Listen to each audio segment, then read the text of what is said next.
చాలా సంతోషం. ఈరోజు ఆర్టీసీకి సంబంధించి గతంలో చాలా విషయాలు వినేవాళ్ళం.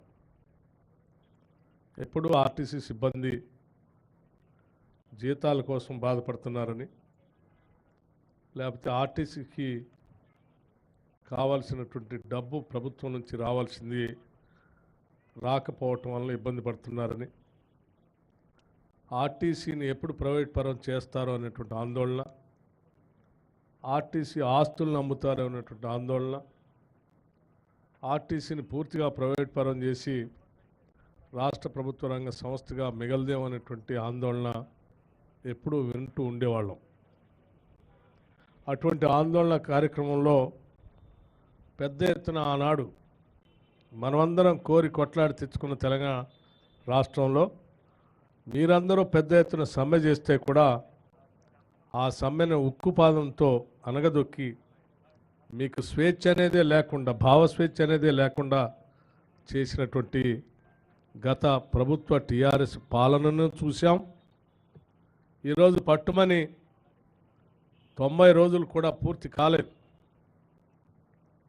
కేవలం అతి కొద్ది సమయంలోనే ఇవాళ ఆర్టీసీ బస్సు, కొత్త బస్సులతో ఆర్టీసీ తిరుగుతూ ఉంది. తిరగటమే కాదు, గతంలో ఇక్కడే డాక్టర్ బాబాసాహెబ్ అంబేద్కర్ గారి సాక్షిగా 100 బస్సుల్ని ప్రారంభోత్సవం చేసుకున్నాం, కొత్త బస్సుల్ని. మళ్ళీ తిరిగి ఈరోజు ఎలక్ట్రిక్ బస్సులు 25 బస్సులు ఈరోజు నాన్ ఏసీ బస్సుల్ని ఈరోజు కొత్త ప్రారంభోత్సవం చేసుకుంటున్నాం. ఆర్టీసీ నష్టాల్లో ఉన్నటువంటి ఆర్టీసీ ఇవాళ ఆపరేషనల్ ప్రాఫిట్లోకి వచ్చి భవిష్యత్తులో పూర్తి లాభాల్లోకి వచ్చేటువంటి క్రమంలో అడుగులు ముందుకేస్తూ ఉంది. నిజంగా ఇది తెలంగాణ రాష్ట్ర ప్రభుత్వానికే కాదు, తెలంగాణ ప్రజలకు కూడా గర్వకారణంగా నేను భావిస్తూ ఉన్నాను. ఈ రాష్ట్రంలో రెండు ప్రభుత్వ రంగ సంస్థలు, ఒకటి సింగరేణి ప్రభుత్వ రంగ సంస్థ, అది కూడా దాదాపు 45,000 మంది ఉద్యోగస్తులతో ప్రభుత్వ రంగ సంస్థగా ఉంది. ఆర్టీసీ కూడా దాదాపు 44,000 మంది పైబడి ఉద్యోగస్తులతో ఒక ప్రభుత్వ రంగ సంస్థ పెద్ద ఎత్తున నడుస్తూ ఉందనంటే ఈ రెండు సంస్థల్ని కాపాడుకోవటం ఈ రాష్ట్ర ప్రభుత్వం యొక్క సంకల్పం, బాధ్యత. ఇది మనందరి అవసరం అని కూడా నేను భావిస్తూ ఉన్నాను.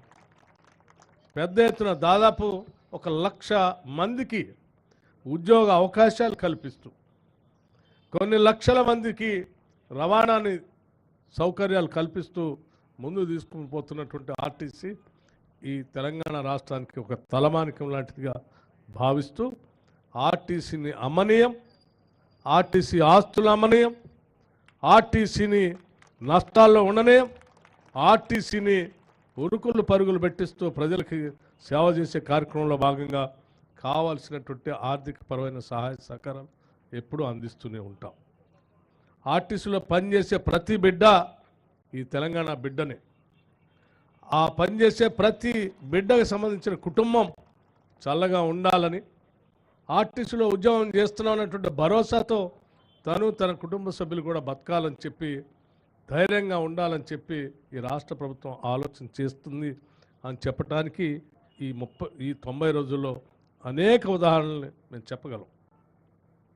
రాష్ట్ర ముఖ్యమంత్రి వర్యులు రేవంత్ రెడ్డి గారు కానీ, లేకపోతే నా సహచర మంత్రివర్యులు పొన్నం ప్రభాకర్ గారు, కోమటిరెడ్డి వెంకటరెడ్డి గారితో సహా మిగతా మంత్రివర్గ సహచరులు అందరూ కలిసి సమిష్టిగా ఈ ప్రభుత్వ రంగ సంస్థల్ని బతికించుకోవాలి, వాటికి బలోపేతం చేయాలి, ఆర్థికంగా నిలదొక్కునేటట్టు చేయాలని చెప్పి నిత్యం ఆలోచన చేయటం వల్లే ఈరోజు ఆర్టీసీ ఈ రకంగా మనుగడ సాగిస్తుందని కూడా నాకు చెప్పడానికి ఎటువంటి సందేహం లేదు. గతంలో ఉన్నటువంటి ఏరియర్స్ ఏమైనా ఉంటే ఆ ఏరియర్స్ సంబంధించి కానీ, లేకపోతే బాండ్స్ ఉంటే బాండ్స్ సంబంధించిన పేమెంట్ కానీ, లేకపోతే ఈ రాష్ట్ర ప్రభుత్వం నుంచి పే స్కేల్ అరియర్స్ కానీ, 50% అరియర్స్ కానీ, లేకపోతే కొద్ది రోజుల క్రితమే 21% పే స్కేల్ ఖరారు చేసుకోవటం కానీ, ఇవన్నీ కూడా కేవలం ఈ 90 రోజుల్లో రాష్ట్ర ప్రభుత్వం సాధించినటువంటి విజయాలుగా నేను భావిస్తూ ఉన్నాను. ఈరోజు ఆర్టీసీ బస్సుల్లో మహిళలు మనం అందరం మహాలక్ష్మిలాగా గౌరవించేటువంటి మన మహిళలు ఉచితంగా గర్వంగా ఆర్టీసీ బస్సులో ఎక్కి ఈ బస్సు నాది, నా కోసం నా ప్రభుత్వం ఉచితంగా తిరగటానికి నేను గౌరవిస్తూ నా కోసం ఏర్పాటు చేసినటువంటి రవాణా వ్యవస్థ అని చెప్పి తలెత్తుకొని వాళ్ళంతా తిరుగుతూ ఉంటే అంతకంటే ఆనందం ఈ రాష్ట్ర ప్రభుత్వానికి ఇది అవసరం లేదని కూడా మేము చాలా స్పష్టంగా చెప్తా ఉన్నాం. అలా తిరిగేటువంటి ప్రతి మహిళ సంబంధించిన రవాణాకు సంబంధించిన టికెట్ సంబంధించి గతంలో లాగా ప్రభుత్వాలు డబ్బులు చెల్లించకుండా మేము ప్రకటించాం, మీరు నడపండి అని చెప్పి వదిలేయట్లేదు. మేము ఎక్కే ప్రతి మహిళకు సంబంధించిన టికెట్కి సంబంధించి అనాపైసతో సహా లెక్కగట్టి ఆర్టీసీకి రాష్ట్ర ప్రభుత్వం డబ్బులు అనాపైసతో లెక్కగట్టి మీకు ఇస్తూ ఉన్నాం. అలా ఇవ్వబట్టే ఈరోజు ఆర్టీసీ బస్సులన్నీ నిండుగా వెళ్తూ ఉన్నాయి, ఫుల్ అవుతూ ఉన్నాయి, ఎక్కడ తిరిగినా కానీ కళకళలాడుతూ ఉన్నాయి. మీరు మహాలక్ష్మిని రవాణా చేయటం వల్ల రాష్ట్రంలో ఉన్నటువంటి మార్కెట్లు కానీ, దేవాలయాలు కానీ, ప్రభుత్వానికి సంబంధించిన స్కూల్స్ కానీ, లేకపోతే మార్కెట్లు అగ్రికల్చర్ మార్కెట్స్ కానీ, కూరగాయల మార్కెట్లు కానీ ఎక్కడ పోవడానికి కూడా మహిళలు పెద్ద ఎత్తున ఈ రవాణా సౌకర్యాన్ని వాడుకుంటున్నారు. చాలా సంతోషం అని చెప్పి మీ అందరికీ నేను సవినయంగా మనవి చేస్తూ ఈ కార్యక్రమం విజయవంతం కావటం కోసం ఒక మంత్రిగా కాకుండా ఇందులో ఒక నిబద్ధతతో ఒక కార్మికుల్లాగా ఆర్టీసీ కార్మికుల్లాగా నా ఆర్టీసీ బతకాలి, నా కార్మిక సోదరులంతా కూడా తలెత్తుకుని బతకాలి, ఆర్టీసీ సంస్థ లాభాల్లోకి రావాలని చెప్పి రవాణా శాఖ మంత్రి గారు కూడా నిత్యం అంది వచ్చిన ప్రతి అవకాశాన్ని నేను బతికించుకోవటం కోసం ఆయన ప్రయత్నం చేస్తూనే ఉన్నాడు.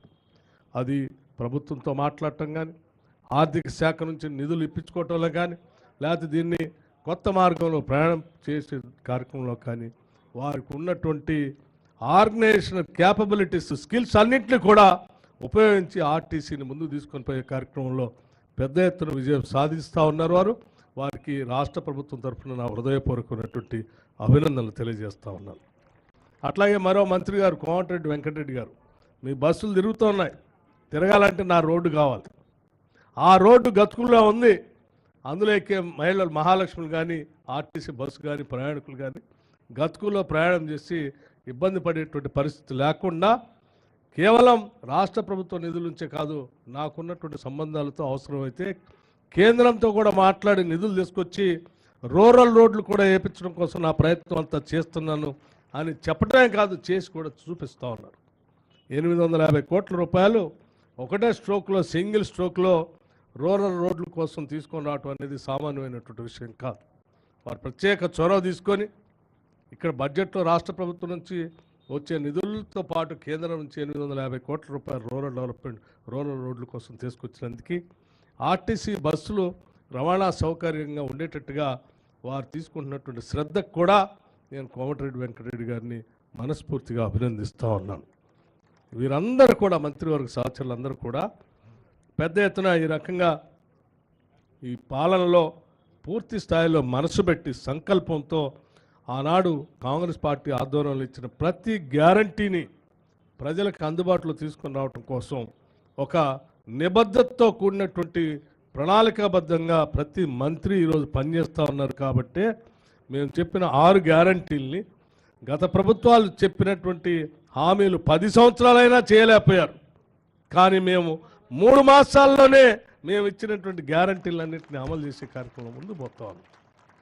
10 సంవత్సరాలు ఇంటికో ఉద్యోగం అన్నారు,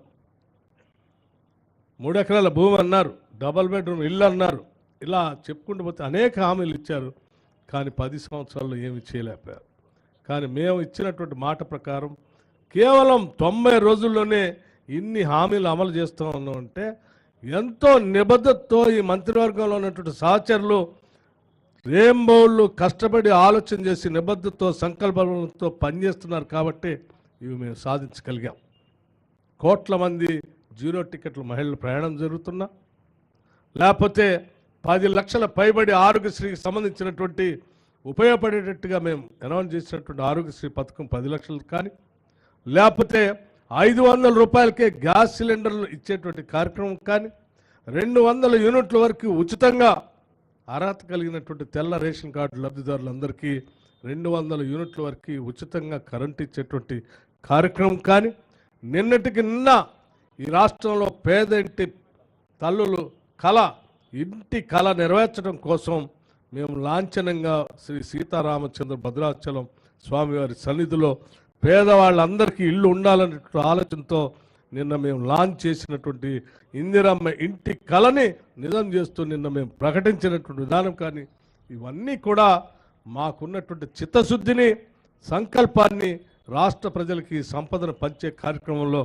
చాలా స్పష్టంగా ఉన్నాం కాబట్టే కేవలం ఈ 3 నెలల్లోనే మేము ఇన్ని చేయగలిగాం. భవిష్యత్తులో కూడా ప్రతి రోజుని వచ్చే ఆదాయం, ఖర్చు పెట్టే రూపాయి, ఈ రెండు కూడా ప్రతి పైసా ప్రజలకే చెందాలన్నదే మా ఆలోచన. ప్రతి పైసా ప్రజలందరూ కూడా మా కోసమే ఆడుతుంది ప్రభుత్వం అనేటువంటి ఆలోచనతో పాలన అందిస్తామని చెప్పి మీ అందరికీ సవినయంగా మనవి చేస్తూ, ఆర్టీసీ ఇంకా దినదిన ప్రవర్ధమానమే, తెలంగాణకి ఒక తలమానికమే, అంతిమంగా భారతదేశంలోనే అద్భుతంగా నడిచేటువంటి ఒక ప్రభుత్వ రంగ సంస్థగా ఆర్టీసీ ఎదగాలని చెప్పి ఈ రాష్ట్ర ప్రభుత్వం తరఫున మీ అందరికీ నా శుభాభినందనలు తెలియజేస్తూ, ప్రభుత్వం యొక్క కోరికను కూడా తెలియజేస్తూ ఈ మంచి కార్యక్రమానికి, ఇనాగరేషన్ కార్యక్రమానికి